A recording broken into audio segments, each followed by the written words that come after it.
Hi, I'm Harry Baker. I'm a mathematician and a full-time poet. I'm here at the British Museum learning more about how money works. In this episode, we're going to look at savings and earning interest.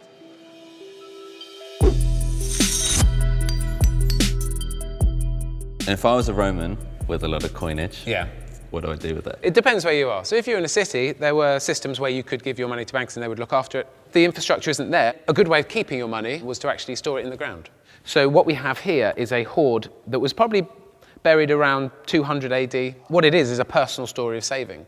So there's a reason someone felt compelled to bury this small ceramic pot and put it into the ground. Maybe they felt threatened, maybe just for simple safekeeping. Alternatively, you could say, is it saving for the afterlife, if you like? Is it a devotional thing? Are you giving money to the earth to then get back some spiritual element later?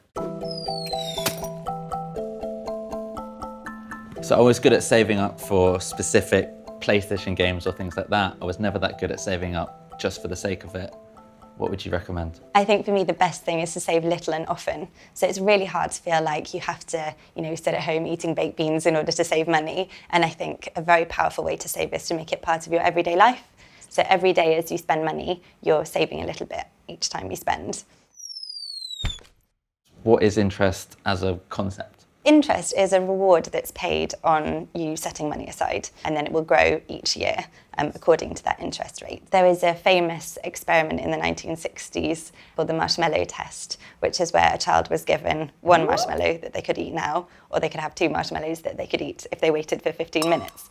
And a similar principle applies to spending and saving. If you want to spend the money, you get to enjoy it now, and if you save it, then you get to enjoy a little bit more of it later. And so what factors affect how much the interest rate is? The first of those is time preference. So people have a preference to consume now rather than in the future. So if you're going to tempt people to save, then you actually need to provide them with compensation for not consuming now. Secondly, there's an allowance for inflation. So if you put money in a bank deposit, then the money that you'll get back at the end of the deposit might, if there's been inflation, buy less than the money would have done at the beginning of the period because the price of goods and services has gone up. And so how does the government control inflation? The government does that through central banks. So if central banks are worried about inflation getting out of hand, then they will tend to raise interest rates, which will lead to a reduction in consumer spending, perhaps an increase in saving, which will reduce demand and ultimately reduce inflation. When can inflation go wrong? Well, sometimes you get what economists call hyperinflation, which means the government prints more and more money, but then prices just rise. So the things that the government's trying to buy cost more, and so the government prints yet more money. And this process just goes on and on and on with the government printing more and more. And we've seen recent examples of that in Venezuela, in Zimbabwe, classic examples back in Germany in the 1920s and 1930s. Take these in your hand. You are now holding $900 billion. These are Zimbabwean dollars. These were actually change that were given from bus drivers to the people coming on the bus. So you can be a billionaire and not afford the bus.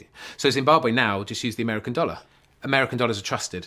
These are the same as American banknotes. They're paper, they're printed. But because of who's backing them, people trust the American dollar and people no longer trusting the Zimbabwean dollar. So could you sabotage another government's economy? Here is what looks essentially like an English banknote from 1938, but actually this was made as a Nazi German attempt to flood the English system with these counterfeits, destroying the public trust in the money they were being given by their government. The plan was to drop them over Britain in airdrops. Money is at the heart of society. It's absolutely the through line through history. And in terms of the future, how might technology change the way that money works? Well, there are lots of innovations. For example, in a lot of poor countries where you don't have well-developed banking systems, people transfer money on mobile phones. And then, of course, we have things like Bitcoin, which is a cryptocurrency. And various computer programs and algorithms are used to ensure it's in short enough supply so that it can be used as money. I don't think these will totally transform the banking system, but it wouldn't surprise me if some related innovations came along which would so radically change the commercial banking system that the system as we know it today simply won't exist. Saving is an important way to plan for the future. whether it's something specific in the short term or something a bit further off in the distance. And it's important to remember we can save little and often rather than just waiting until things go wrong.